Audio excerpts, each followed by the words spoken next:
Shalom, selamat berjumpa kembali rekan-rekan hamba Tuhan GSJA Jawa Barat. Puji Tuhan, hari ini kita sudah memasuki hari yang ke-29 dalam doa puasa. Dan tema firman Tuhan hari ini adalah doa Imam Esra.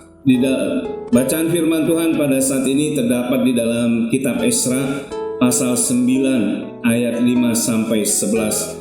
Bapak Ibu Saudaraku yang kasih dalam Tuhan, kalau kita melihat bacaan firman Tuhan di dalam kitab Esra pasal 9 ayat 5 dan sampai 11, kita melihat pada saat itu Imam Esra telah melaksanakan tugas dan tanggung jawabnya sebagai imam.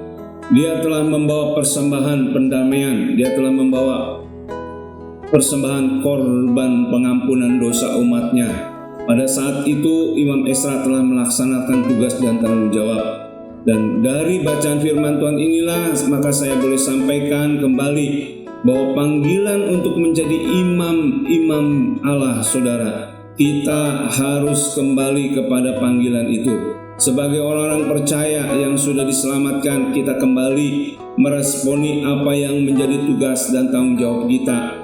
Di dalam firman Tuhan, kalau kita membaca dalam perjanjian baru bahwa tugas imam itu adalah tugas kita, bukan tugas imam khusus seperti di dalam perjanjian lama, tapi tugas imam adalah tugasnya kita. Di dalam bacaan firman Tuhan kita bisa melihat di dalam 1 Petrus pasal yang kedua ayat yang ke-9. Saya boleh bacakan, demikianlah firman Tuhan, tetapi kamulah bangsa yang terpilih, imamat yang rajani, bangsa yang kudus, umat kepunyaan Allah sendiri, supaya kamu memberitakan perbuatan-perbuatan yang besar dari Dia yang telah memanggil kamu keluar dari kegelapan kepada terangnya yang ajaib. Kamu yang dahulu bukan umat Allah, tetapi yang sekarang telah menjadi umatnya, yang dahulu tidak dikasihani, tetapi yang sekarang telah beroleh belas kasihan. Bapak, Ibu, Saudaraku yang kasih dalam Tuhan, dengan bacaan firman Tuhan di dalam 1 Petrus pasal 2 ini dengan jelas bahwa di dalam perjanjian baru imam itu adalah saudara dan saya. Kita punya tanggung jawab. Mungkin selama ini kita tidak pernah menyadari, bahkan banyak orang-orang percaya, orang Kristen yang sudah diselamatkan tidak menyadari bahwa mereka punya tugas tanggung jawab. Salah satunya adalah menjadi imam. Imam, tugas dan tanggung jawab seorang imam dalam perjanjian lama yang pertama adalah sebagai pengantara antara umat dan Allah.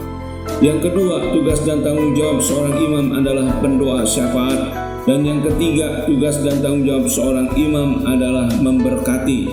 Bapak, Ibu, Saudara yang kasih dalam Tuhan, demikian juga dalam perjanjian baru, kita sebagai imamat rajani yang sudah dipilih Tuhan, yang sudah diselamatkan, kita punya tanggung jawab untuk menjadi imam, menjadi pengantara untuk bangsa kita, untuk negeri kita. Momen inilah, kesempatan inilah, waktu inilah yang tepat untuk kembali kita meresponi panggilan Tuhan untuk kita berfungsi sebagai imam-imam di tengah bangsa ini.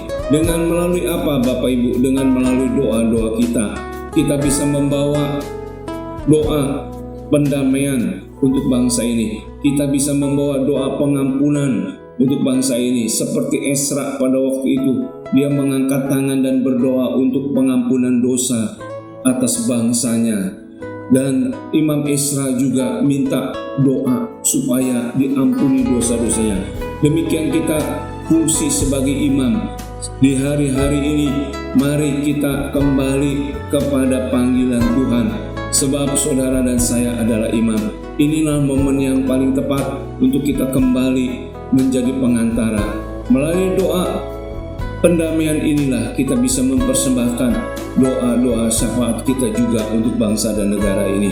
Demikianlah dari renungan dan bacaan firman Tuhan ini, mari sebagai umat pilihan Allah, mari kita kembali bangkit untuk menyadari bahwa saudara dan saya adalah imam-imamnya Allah dan pengantara antara umat manusia dan Allah. Kita menjadi pendoa-pendoa syafaat dan kita juga bisa memberkati bangsa ini melalui doa-doa kita. Puji Tuhan, shalom, sampai bertemu kembali, tetap